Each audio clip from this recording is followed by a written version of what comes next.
Hello everybody. So let's look at this question here, which I've copied directly from my math lab. It has two parts to it, but I'll just show you part B. And then I'd like you to try to do part A based on what I tell you. Okay, so what we're given is a limit. The function's not given. It just says the limit as x approaches 2 is 6. No function, no formula to work with in addition to that.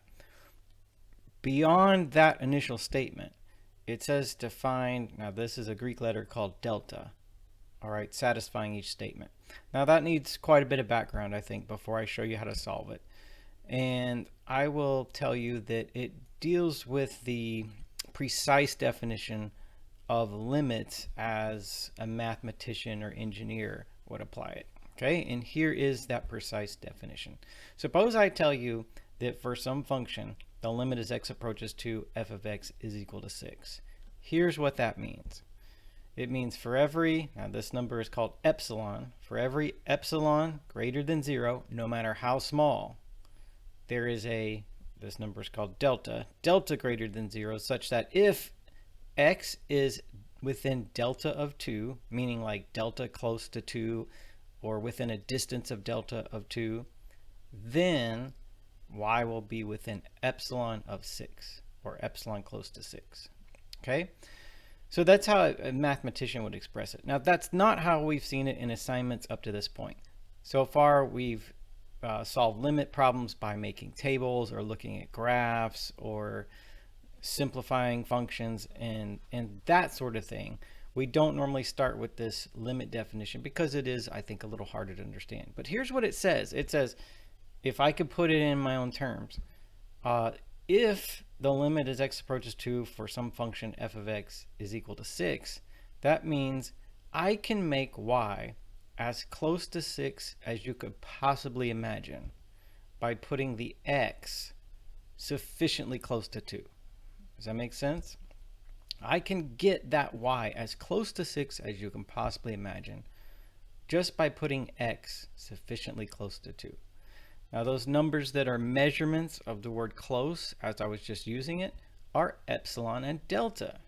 All right, that's why it says here for every epsilon greater than 0, no matter how small, I can get y as close to 6 as you could possibly imagine.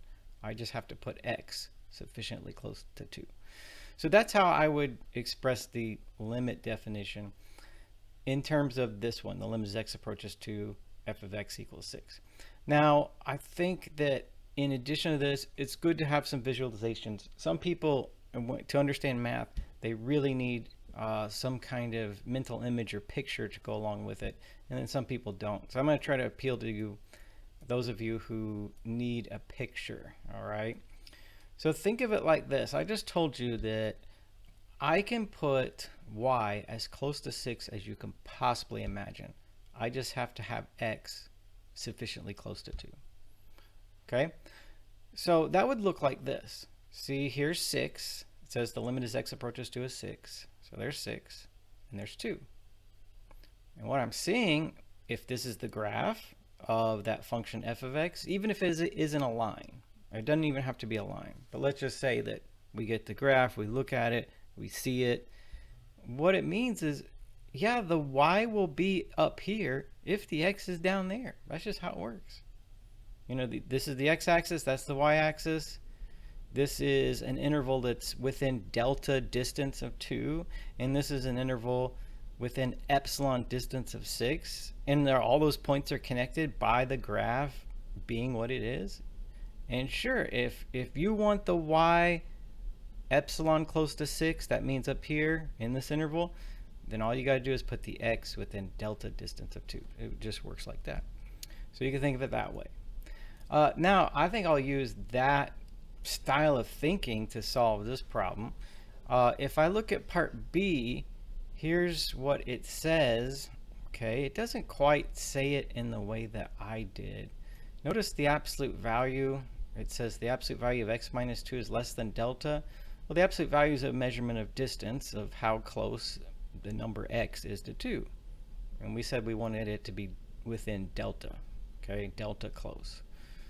And then this absolute value f of x minus 6, Okay, well again, like absolute value, that'd be a measure of distance of how close y or f of x is to 6. And I see I'm given a number. Nor I would have expressed this number as epsilon, how close we want the y to be to 6. But here I'm given that distance is in fact 3/4. So the question is, what does delta have to be to put y within 3/4 of 6? Okay, in terms of distance. So that's my translation of that question. Within the way I had explained it to you, if epsilon is 3/4 or 0.75, then what's the delta need to be?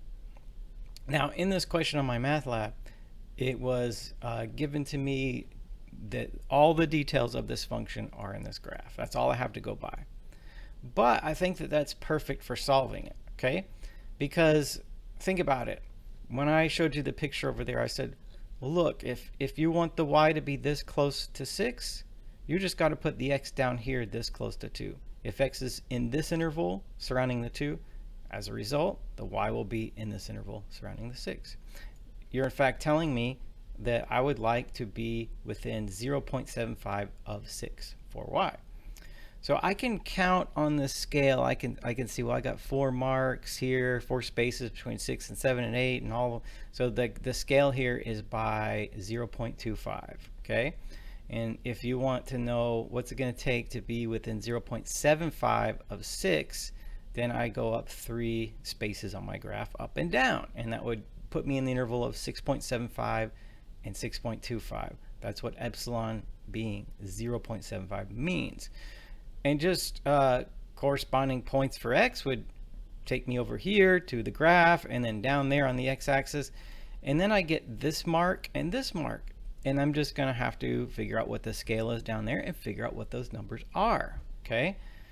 So, all right, well, that's, again, I'm counting by 0.25. So that's going to be 2.5 and 1.5.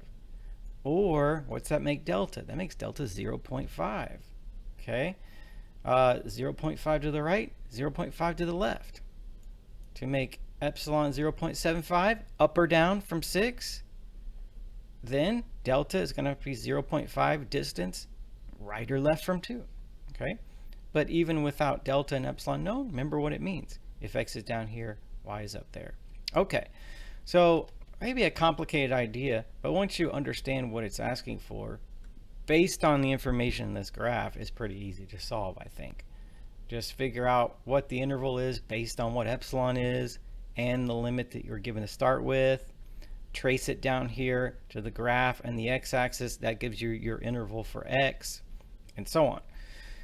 Okay, so that's why for part B, the answer is that delta is 0.5. Yes, you gave me epsilon, and with this information, I can figure out what delta is supposed to be, 0.5. Now remember, I said in the video, I would just do part B. I'm going to leave part A to you, but see if you can correspond the points with the epsilon and find the delta in the same way that I did it for part B.